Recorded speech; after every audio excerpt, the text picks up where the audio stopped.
Hello everyone, I welcome you all to Divya career. So students, आज से हम लोग जेआईबी 2026 की प्रिपरेशन स्टार्ट करेंगे, जिसमें पेपर 1 आपका आईईएफएस उसका मॉड्यूल है, यूनिट 1 अच्छे से समझेंगे और लास्ट पर उस पर बेस्ड एमसीक्यूज भी प्रैक्टिस करेंगे। सो आपका यूनिट 1 है ओवरव्यू ऑफ इंडियन इकोनॉमी, इसको बहुत ही अच्छे से हम लोग इस सेशन में कवर करने वाले हैं।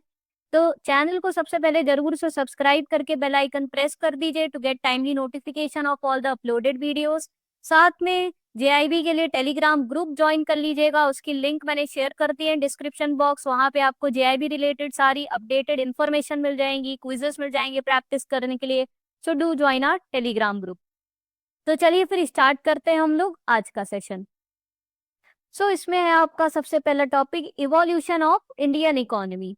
ठीक है, तो अगर हम लोग इंडियन इकोनॉमी को देखेंगे तो इसमें सबसे पहले हम लोग एकदम हिस्ट्री में चले जा रहे हैं। इन 1000 एडी वहां से हम लोग स्टार्टिंग करेंगे। सो हम लोग देखेंगे किस तरीके से जो इंडिया का कंट्रीब्यूशन था टुवर्ड्स द वर्ल्ड जीडीपी वो पहले कितना था, और with the passage of time आपको देखने को मिलेगा उसमें कितना ज्यादा रिडक्शन आया है, और भी दूसरे जो कंट्रीज है उनका कंट्रीब्यूशन बढ़ा है with the time period. Okay, तो वो पहले हम लोग एकदम पीछे की तरफ चलते हैं इन 1000 एडी की तरफ। ओके, सो 1000 एडी में अगर बात करें सो उस समय क्या था हमारा डेटा।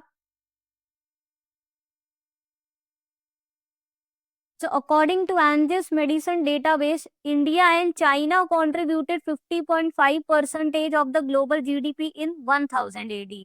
तो अगर आप एकदम हिस्ट्री में पीछे चलेंगे तो आपको ये दिखेगा कि इंडिया और चाइना मेजर यही दो कंट्रीज थी जिनका सबसे ज्यादा कंट्रीब्यूशन था इन वर्ल्ड जीडीपी। तो डायरेक्ट क्वेश्चन इनमें से इस तरीके से पूछे जाते हैं, तो परसेंटेजेस की जो भी फिगर्स है वो आपको याद रखनी है। ठीक है, so they together they contributed around 50.5%। Okay, more than half of the contribution were done by these two countries. फिर हम लोग थोड़ा और आगे बढ़ते हैं। By 1600 AD the figure had risen to 52%, with China accounting for 29% and India accounting for 23% of global GDP। सो आप देखोगे 1000 से 1600 एडी पे जब हम लोग पहुंचे तो दोनों का contribution combined were increase to 52%, जिसमें इंडिया का 23% था और चाइना का 29%। अ सेंचुरी लेटर, उसके बाद आफ्टर 100 years आप देखोगे with the passage of time China GDP share had declined while India had risen to 24.4% of world output. So around 1700 AD की अगर हम लोग बात करें तो उस समय हम लोग देखेंगे कि इंडिया का जो कंट्रीब्यूशन था वो 23 से 24.4% हो गया। ठीक है, तो आप ये देख रहे हो कि 1700 तक, अगर आप 1000 से लेकर 1700 तक अगर पूरा बात करोगे तो इंडिया का कंट्रीब्यूशन बढ़ ही रहा है। ठीक है, so we were under the growing economy, जहाँ पे हमारा सबसे मेजर कंट्रीब्यूशन था towards the global GDP. But then in 1800 में क्या हुआ आपको पता है, British East India company form हुई, ब्रिटिशर्स आ गए जिन्होंने हमारी इकोनॉमी को बहुत ज्यादा डेटोरेट किया, बहुत प्लंडर किया सारा वेल्थ, तो जिसकी वजह से अब आप देखोगे अब आपको डाउनफॉल देखने को मिलेगा with the invasion of Britishers. So British colonialism alter the dynamics, उन्होंने सारा डायनामिक्स बदल के रख दिया, and by 1820 India share had plummeted to just 16.1%। So 1700 तक जहां हम देख रहे थे सिर्फ बढ़ोतरी थी, 24% तक अराउंड पहुंच दिया था हमारा GDP contribution in the total world output. वहीं जब ब्रिटिशर्स आए अराउंड 1800 में, तब वहां पे आप देखोगे because of the mismanagement, because of the exploitation of our economic resources, India का जो शेयर था वो रिड्यूस हो गया टू 16.1%। और अगर 2024 की बात की जाए, India contribution to global GDP reached 8.25%। तो अभी करेंटली में अगर देखेंगे तो सिर्फ अराउंड 8% ही रह गया है। In terms of GDP purchasing power parity, India is rank third in the world after US and China as per the IMF world economic outlook. तो आईएमएफ ये रिपोर्ट रिलीज करती है वर्ल्ड इकोनॉमिक आउटलुक, तो उसके according ये important point है, इसीलिए this one is highlighted also. ठीक है, तो इसमें जो अभी इंडिया की जो रैंकिंग है in the world's GDP as per the purchasing power parity, क्योंकि डिफरेंट डिफरेंट कंट्रीज का पीपीपी आपका अलग अलग होता है। Okay, so depending upon the in terms of GDP triple P purchasing power parity, India का जो रैंक है that is third in the world after US and China. Current scenario और आगे बात करते हैं 2025। So the world GDP ranking in 2025 shows the largest economies by the nominal GDP in US dollar based on IMF's World Economic Outlook। तो अगर हम लोग 2025 की GDP की बात करें as per the IMF World Economic Outlook, तो उसमें मेंशन है जो यूनाइटेड स्टेट्स है वो टॉप मोस्ट पोजीशन पे है। So it is leading the world GDP ranking list with a GDP of $30.5 trillion। और currently as of 2025, India is ranked as the fourth largest economy in the world GDP with the GDP of $4.19 trillion। Okay, so आपकी जो top 6 countries है in terms of nominal GDP, first number पे इसमें US, China, Germany, India fourth number पे, then fifth पे Japan and sixth पे UK है। ठीक है, तो ये टॉप 6 कंट्रीज है as per the latest report release in 2025। IMF ने साथ में ये भी फोरकास्ट किया है that by 2028 by next 3 years India will overtake the Germany to become the third largest economy worldwide. So अभी तो इंडिया वैसे फोर्थ पे है, बट बाद में by next 3 years it is also forecasted that it may overtake the Germany and may become the third largest economy। Okay, so ये अभी top 6 countries है in terms of their nominal GDP. So ये सारा आपको latest data, latest trend आपके साथ share कर रहे हैं यूट्यूब क्लासेस में। ये आपको बिल्कुल भी मैकमिलन बुक में नहीं मिलेगा क्योंकि उसमें सारा ओल्ड डेटा है ऑफ 21, 22। ओके, तो वो आपका कोई काम का नहीं है ओल्ड डेटा, इसीलिए हमारी यूट्यूब क्लासेस आपके लिए काफी हेल्पफुल रहेंगी क्योंकि क्वेश्चंस आएंगे तो वो लेटेस्ट डेटा के ऊपर ही आएंगे। ठीक है, ओल्ड डेटा स्क्रैप हो जाता है, उससे कोई हमें मतलब नहीं रहता। सो ये सारा आपका करंट सिनेरियो है जो आपके साथ शेयर कर रहे हैं। ओके, नेक्स्ट आगे बात करते हैं basic characteristics of Indian economy. So अगर इंडियन इकोनॉमी की बेसिक करेक्टरिस्टिक्स की बात करें सो किस तरीके की है, we are still in the vicious circle of poverty, unemployment rate काफी ज्यादा है, major population still dependent on the agriculture and the agriculture contribution is also very less in terms of our GDP. Okay, तो यही सब basic characteristics है।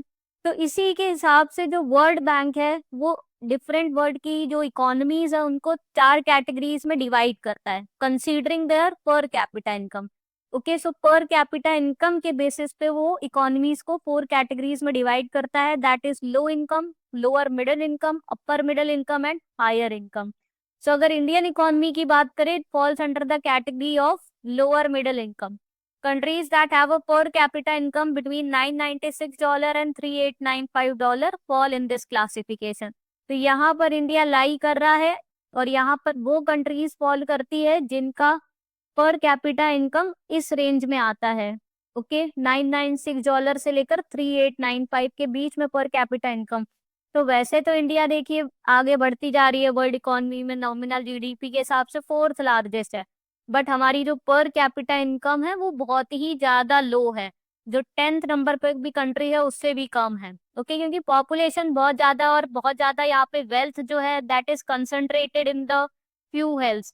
ठीक है, कुछ ही हैंड्स में, कुछ ही लोगों के पास ही मेजोरिटी वेल्थ है, तो काफी अनइवन डिस्ट्रीब्यूशन ऑफ वेल्थ है इंडिया में और पॉपुलेशन भी काफी लार्ज है, तो उसके हिसाब से हमारी पर कैपिटा इनकम क्या है, बहुत ही ज्यादा कम है। The low per capita income is mainly attributed to high levels of poverty, unemployment, illiteracy। तो ये मेजर फैक्टर्स इसमें बताए गए हैं। Poverty, unemployment, illiteracy contributed to lower per capita income in India। India was a backward nation at the time of its independence। Government addressed the developmental issues through the 5-year plans by setting the targets, ensuring the allocation of funds for the development of various sectors। सो आपको पता है वो आपके 5-year plans, उसका अलग से पूरा unit है, उसमें हम लोग डिस्कस करेंगे 5 ईयर्स के प्लान्स बनाए गए इकोनॉमी को बूस्ट करने के लिए, ओवरऑल डेवलपमेंट के लिए, उसमें किस हिसाब से रिसोर्सेस एलोकेट किए जाएंगे कि टारगेट फुलफिल हो सके। ओके, तो जिससे इंडिया की इकोनॉमी को ग्रो करने के लिए ये पूरे 5-year प्लान्स बनाए जाते थे। Factors that influence the nature and characteristics of Indian economy are. So अगर इंडियन इकोनॉमी के मेजर करेक्टरिस्टिक्स की बात करें विच इन्फ्लुएंसेस, कौन सी मेजर फैक्टर्स है जो इनके करेक्टरिस्टिक्स को दर्शाते हैं, that is lower per capita real income. तो अगेन रियल इनकम और नॉमिनल इनकम अलग होती है। नॉमिनल इनकम वो जो कि that is adjusted for the inflation, real income जिसमें मतलब आपका अगर आप that is adjusted for the inflation actually, क्योंकि रियल इनकम वो होती है कि अगर आप इन्फ्लेशन का इम्पैक्ट ना देखो, ओके, तो पर कैपिटा रियल इनकम बहुत ही कम है। Rapid population growth, high rate of unemployment, under employment, disguised unemployment. Okay, so disguised unemployment ज्यादातर आपको एग्रीकल्चर फील्ड में देखने को मिलता है, एग्रीकल्चर सेक्टर में, जहाँ पे जितने लोग नहीं जरूरी होते उससे ज्यादा लोग एम्प्लॉयड होते हैं। सो वैसे भी पर हेक्टेयर प्रोडक्टिविटी लो ही होती है, यील्ड उतना होता नहीं है, बस क्योंकि घर पे ज्यादा लोग हैं तो वो ज्यादा लोग फील्ड पे जा रहे हैं, बट उसका कुछ कॉन्ट्रीब्यूशन नहीं हो रहा है। Then excessive reliance on the primary sector, primary sector में आपका एग्रीकल्चर, फॉरेस्ट्री, फिशिंग ये सब आता है। अब उसका क्या है, आपका कंट्रीब्यूशन काफी कम है जीडीपी पे। vicious circle of poverty, rising unemployment, so these are the major factors which influence the nature of our Indian economy. अब हम लोग बात करते हैं how was the Indian economy in British period. तो जब ब्रिटिशर्स के समय में तो ऑफ कोर्स आपको सारी चीजें नेगेटिव में ही देखने को मिलेगी, because they were plundering our wealth, they were exploiting our resources. So during British colonialism, India's commerce, trade, investment were hampered by the unilateral transfer of capital and raw material to Britain. तो सारा कुछ unilateral हो रहा था, bilateral होता तो अच्छी बात होती, ब्रिटिश से भी इंडिया में कुछ फ्लो होता, लेकिन सिर्फ और सिर्फ इंडिया के जो इकोनॉमिक रिसोर्सेज थे उनको एक्सप्लॉइट किया जा रहा था, and there was a unilateral transfer of the capital, natural resources, raw materials from India to Britain. Neglected social sector had a negative impact on the economy's production and productivity. India remained a low quality labor market. साथ में skill develop करने के लिए भी कुछ ज्यादा काम किया नहीं गया। India was only just considered as a cheap labour market, जहां से सस्ते में आपको लेबर मिल जाता था for doing your work. Okay, तो सोशल सेक्टर को भी पूरी तरीके से इसमें निग्लेक्ट किया गया। Dadabhai Nauroji published the first estimates of national income in India in his book Poverty and Un-British Rule in India. So ये book का नाम है, याद रखिएगा, Poverty and Un-British Rule in India, which was published by Dadabhai Nauroji in the year 1867-1868. According to him, British India's national income was 340 crores and per capita income was rupees 20 per annum at the current prices. तो उस समय आप देख सकते हो ये इन्होंने data mention किया था इन इस बुक कि उस समय जो जब India was in the hands of britishers, तो उस समय जो नेशनल इनकम थी इंडिया की that was 340 crore as per the current prices, और पर कैपिटा इनकम आप देख सकते हो कितनी कम थी, that was only rupees 20 per annum. Okay, फिर हम लोग आगे बढ़ेंगे, इकोनॉमी टिल 2008 एंड आफ्टर 2008, इस तरीके से बाइफरकेशन है। सो इंडिपेंडेंस के बाद 1950 से हमारी 5 ईयर प्लानिंग वगैरह स्टार्ट हुई। So from the year 1951 to 1980 की बात करें, so in that period in 1978 Professor Raja Krishna coined the phrase Hindu rate of growth to describe the slow growth of Indian economy which hovered around 3.5% from 50s to 80s। तो ये देखिए सब में मैंने सिर्फ इम्पोर्टेंट पॉइंट्स ही mention करे हैं जो आपके एग्जाम पॉइंट ऑफ व्यू से इम्पोर्टेंट है।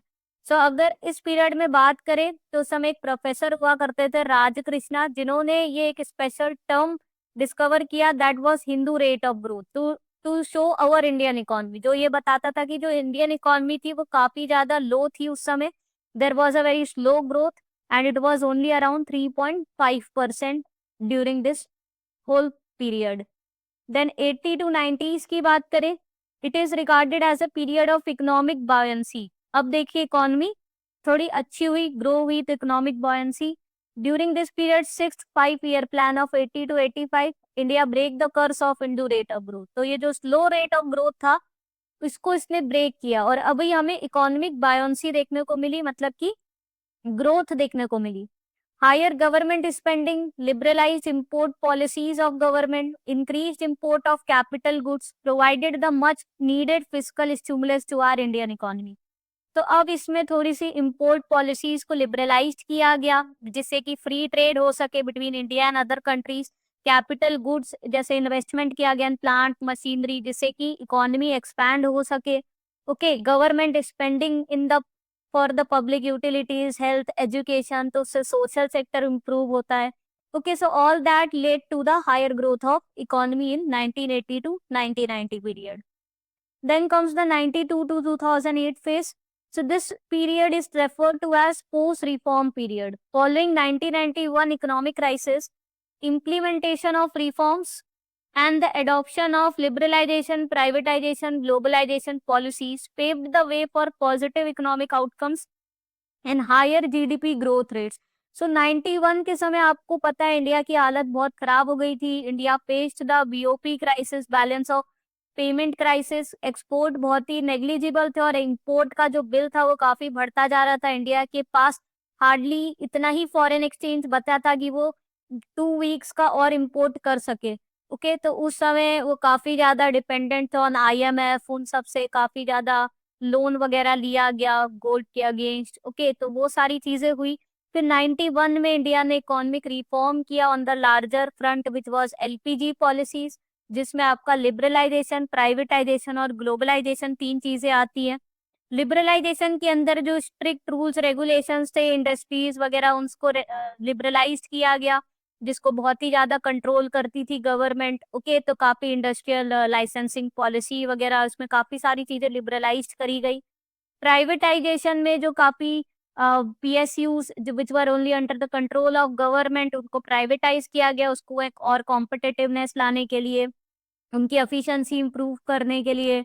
And globalisation refers to integrating our economy with the world economies, जिससे कि और ज्यादा current account transactions, capital account transactions liberalise किए गए, ऑटोमेटिक एफडीआई रूट्स कई सारे सेक्टर्स में अलाउ किए गए। So all these LPG reforms resulted in positive economic outcome. Then comes the phase of 2008 to 21. In order to mitigate the effects of Lehman collapse crisis, government provided fiscal stimulus to the economy. The economy was bolstered by the 3 stimulus packages totaling 1.86 lakhs crore. अब 2008 में US financial crisis हुआ था, आपको पता है, housing based, यहाँ पे layman brothers के जो सारा क्रेडिट डिफॉल्ट स्वैप उससे रिलेटेड है सारा केस आपका। So one of the biggest investment bank that got collapsed. और अब क्या था, ग्लोबलाइजेशन था, तो किसी भी एक इकोनॉमी पे अगर सीवियर इम्पैक्ट पड़ता है तो उसका इम्पैक्ट दूसरी इकोनॉमीज पे भी पड़ता है। तो अब क्योंकि यूएस में इतना बड़ा फाइनेंशियल क्राइसिस हुआ तो of course it had impact on the Indian economy as well. तो इंडियन इकोनॉमी को लेकिन बूस्ट करने के लिए गवर्नमेंट ने काफी हाई स्पेंडिंग करी। ओके, उसी को कहा गया है फिस्कल स्टिमुलस। ओके, तो उसमें कई सारा गवर्नमेंट ने स्पेंडिंग करी, बूस्ट करने के लिए काफी हाई इन्वेस्टमेंट किया गया। The economy recovered impressively, but at the expense of larger fiscal deficit, which continued to grow beyond the limits set up by the FRBM Act. अब FRBM Act था related to fiscal responsibility budget management act, जिसके अंदर में mention रहता है कि जो fiscal deficit है, रेवेन्यू डेफिसिट है, वो कितना अराउंड रहनी चाहिए, क्या टारगेट उनको दिए जाते थे। बट जो इन्होंने फिस्कल डेफिसिट का टारगेट सेट किया था उससे ज्यादा फिस्कल डेफिसिट बढ़ गया because of the huge spending by government. तो एक्सपेंसेस बहुत ज्यादा थे गवर्नमेंट के, बट उसके अकॉर्डिंग उतना रेवेन्यू नहीं थी, इनकम उतनी नहीं थी जितना एक्सपेंसेस थे, which led to the fiscal deficit position.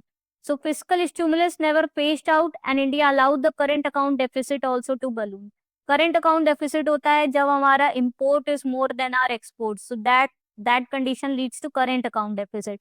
क्योंकि इंडिया की इकोनॉमी को बूस्ट करते रहने के लिए गवर्नमेंट को भी काफी सारा स्टिमुलस पैकेजेस, काफी सारे सब्सिडीज देने पड़ते हैं। ओके, काफी इन्वेस्टमेंट जो बूस्ट करने के लिए प्राइवेट सेक्टर में भी काफी सारा वो देना पड़ता है, इंसेंटिव्स देना पड़ता है, सब्सिडीज देने पड़ते हैं, तो उसका काफी इम्पैक्ट पड़ता है हमारे गवर्नमेंट पे। The policies such as the GST, insolvency, bankruptcy code, corporate tax cuts, demonetization, all these were implemented. तो ये सब डिफरेंट पॉलिसीज है। जीएसटी आया to integrate the various indirect taxes, एक प्रॉपर टैक्स कंप्लायंस का कल्चर बन सके और जो टैक्स कलेक्शन है वो एफिशिएंट हो सके, उसके लिए जीएसटी लाया गया। इंसॉल्वेंसी बैंक्रप्सी कोड लाया गया जिससे कि टाइमली मैनर पे इंसॉल्वेंसी रेजोल्यूशन हो सके। ओके, जिससे कि एक अच्छा वैल्यू मिल सके अगर एसेट लिक्विडेट भी हो रहा है तो, और टाइमली कंपनीज वाइंड अप करके एग्जिट कर सके बिजनेसेस को। कॉर्पोरेट टैक्स कट्स किए गए उनके, हैवी टैक्स रेट्स थे उसमें रिडक्शन लाया गया, डीमोनेटाइजेशन गवर्नमेंट ने किया। तो ये सारी डिफरेंट पॉलिसीज थी जो समय समय पर गवर्नमेंट ने इम्प्लीमेंट करी। ओके, और 21 के बाद का जो समय था, फिर 21 में आप as you all know COVID आ गया। कोविड के भी दो अलग अलग फेसेस में आया जिसने इकोनॉमी को काफी ज्यादा हिट किया। तो उसका हम लोग उतना ज्यादा इसमें चर्चा नहीं करेंगे। अगर मेन पॉइंट्स बात करें कोविड के समय में, तो कोविड के समय में as you all know lockdown वगैरह इम्प्लीमेंट हो गया and it has hit the Indian economy. और साथ में इसमें एक स्पेशल और चीज देखने को मिली, that was the reverse migration. अभी तक माइग्रेशन होता था रूरल एरिया से अर्बन एरियाज की तरफ, बट अब अर्बन एरियाज में लोगों ने जॉब खोनी चालू कर दी, इंडस्ट्री शट डाउन होने लग गई due to inactivity, due to lockdown. तो रिवर्स माइग्रेशन देखने को मिला from urban to rural areas, क्योंकि रूरल एरियाज में एक्चुअली इतना था कि उनको मनरेगा के अंदर 100 डेज का वर्क एम्प्लॉयमेंट तो मिल जाएगा, तो कम से कम उनका लिविंग एक्सपेंसेस निकल जाए एटलीस्ट। तो अर्बन एरिया से लोग रूरल एरियाज की तरफ मूव करने लग गए। अब देखेंगे economic recovery dynamism post Covid. Covid के बाद कैसा क्या रिकवरी का फेस रहा, ये तो कोविड के समय की बात हो गई, which had hit our economy in the very bad way. The primary sector contribution to GDP decreases over the time while the secondary and tertiary sector increases। तो एग्रीकल्चर सेक्टर है जो उसका कंट्रीब्यूशन हमेशा ही सही कम होता जा रहा है with the passage of time GDP की तरफ, और वहीं जो सेकेंडरी सेक्टर है विच इंक्लूड्स और इंडस्ट्रियल मैन्युफैक्चरिंग सेक्टर, और टर्शरी सेक्टर विच इंक्लूड्स और सर्विसेज सेक्टर, उसका कंट्रीब्यूशन जीडीपी की तरफ बढ़ रहा है। In India, services sector has largely replaced the industrial sector and now it dominates the Indian economy. The role of primary sector declines as the income rises and India is no exception। तो बाकी countries में भी यही देखने को मिला है, primary sector का रोल उतना कम हो जाता है जीडीपी की तरफ, उसका कंट्रीब्यूशन कम होने लगता है as the income rises, people become more skilled. तो सर्विसेज सेक्टर, सॉफ्टवेयर, एक्सपोर्ट्स, सारा कुछ फोकस वहां पे हो जाता है। The onset of pandemic has increased the primary sector contribution to the economy as agriculture was the only sector allowed to function smoothly during economic lockdown। But pandemic के समय में क्या था, प्राइमरी सेक्टर का कंट्रीब्यूशन यानी agree sector का contribution बढ़ा, क्योंकि सिर्फ एग्रीकल्चर ही था जो कि फंक्शन कर रहा था, बाकी तो इंडस्ट्रीज है, hospitality, services sector completely shut down हो गया था। बट एग्रीकल्चर तो काम करेगा ही करेगा, नहीं तो खाने के लिए भी कुछ नहीं रहेगा। So that was only sector that was functioning at that time. In 2020-21, services sector contributed to around 60.9% of the Indian economy, followed by the secondary sector 19.8% and then the primary sector 20.1%. So this is a data of 21। आगे का new data भी आप देखोगे तो आपको figures अलग मिलेगी, but आपको फिगर्स परसेंटेजेस इसके नहीं याद रखने, मेन आपको क्या याद रखना है कि सबसे ज्यादा कंट्रीब्यूशन है किसका। अगर हम लोग जीडीपी की बात करते हैं, जीडीपी में सबसे ज्यादा कंट्रीब्यूशन है टर्सरी सेक्टर का, then followed by secondary sector, then followed by primary sector. तो सबसे ज्यादा टर्सरी सेक्टर का है। वहीं जब हम एम्प्लॉयमेंट की बात करते हैं तो एम्प्लॉयमेंट में सबसे ज्यादा कंट्रीब्यूशन किसका है, प्राइमरी सेक्टर का, क्योंकि majority of the population still dependent on the agriculture, followed by secondary sector and followed by tertiary sector. Okay, employment में रिवर्स है, बट जीडीपी कंट्रीब्यूशन में tertiary sector, okay, which is the services sector, उसका major contribution है। Services sector drives the industry and the overall economy, and the sector's growth and dominance is influenced by the external factors like the foreign direct investments। So FDI की वजह से जो कि services sector में काफी investment कर रहे हैं, and software exports, computer exports, IT based, okay, so उसकी वजह से सर्विसेज सेक्टर को काफी बूस्ट मिल रहा है। तो स्टूडेंट्स, हमने बहुत ही अच्छे से अपना मॉड्यूल ए का यूनिट 1 कवर किया इस सेशन में। चलिए अब इस पर बेस्ड इंपॉर्टेंट क्वेश्चंस देखते हैं। फर्स्ट क्वेश्चन है, which sector contributes to most to the Indian economy. Options are primary sector, secondary sector, tertiary sector, none of the above. So right answer है टर्शरी सेक्टर। अभी भी आपको बताया था कि जीडीपी में बात करें तो सबसे ज्यादा कंट्रीब्यूशन है आपका टर्शरी सेक्टर का, followed by secondary sector and followed by primary. तो सबसे लोअर कंट्रीब्यूशन होता है towards the words India's output GDP की तरफ प्राइमरी सेक्टर का, ओके, बट एम्प्लॉयमेंट में सबसे ज्यादा कंट्रीब्यूशन प्राइमरी सेक्टर का है। Next is What is India's current rank in terms of GDP, PPP as per IMF? Options are second, third, fourth और fifth. So IMF के according India की क्या ranking in terms of GDP purchasing power parity? We have seen it is third ranked after US and China. सबसे ऊपर US है, China है और फिर India है. Next is, as per Angis Medicine database, India's share to global GDP was dash in 1600 AD.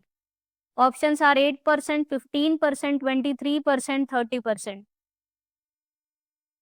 So right answer is 23%. तुमने देखा था 1000 AD से 1600, 1700 तक इंडिया का कंट्रीब्यूशन बढ़ ही रहा था टुवर्ड्स वर्ल्ड जीडीपी. 1800 में आकर वो 16% ही रह गया था, फिर वो डेटोरेट होने लग गया था due to British colonialism. Next is, as per World Bank classification, Indian economy is a dash economy. Options are low economy, lower middle income economy, upper middle income economy, higher income economy. So world bank ने हमने देखा था world economies को इन्होंने categorise किया है इन 4 groups, 4 categories में classify किया है. Indian economy falls under lower middle income economy. Last is, which statement is true regarding the impact of COVID on Indian economy? Options are, the pandemic has reduced the profitability of the contact intensive businesses. Option B, unemployment hit all-time high. Option C, reverse migration from urban to rural areas raise the demand for manrates. Option D, all of the above. So right answer is all of the above, क्योंकि Covid के समय में क्या था, contact intensive business है जहाँ पे contact की जरूरत थी, ट्रांसपोर्टेशन, लॉजिस्टिक्स, होटल्स, रेस्टोरेंट्स, ये सब काफी ज्यादा इम्पैक्ट हुए थे. इंडस्ट्री शट डाउन हो गई थी, जॉब से लोगों को निकाला जा रहा था, अनएम्प्लॉयमेंट काफी ज्यादा बढ़ गया था. साथ में मनरेगा स्कीम जहाँ पे 100 डेज का वेज एम्प्लॉयमेंट गारंटीड रहता है, तो उसकी वजह से लोग रिवर्स माइग्रेशन देखने को मिला था from urban to rural areas. Okay, और वैसे भी it was not possible for them to sustain in urban areas because of the वहाँ पे खर्चे ज्यादा है और जॉब थी नहीं, काम मिल नहीं रहा था डेली वर्कर्स को खासकर. So there was a reverse migration trend. So all of the above is the right answer. So students, इसके साथ हमारा आज का सेशन ओवर होता है. अगर आपको पसंद आया हो जरूर से लाइक कर दीजिएगा और चैनल को जरूर से सब्सक्राइब करके बेल आइकन प्रेस कर दीजिए to get timely notification of all our videos. और साथ में टेलीग्राम ग्रुप ज्वाइन कर लीजिए to get updated information about JAIIB, और लिंक मैंने शेयर कर दी है in our description box. See you in the next session. Thank you.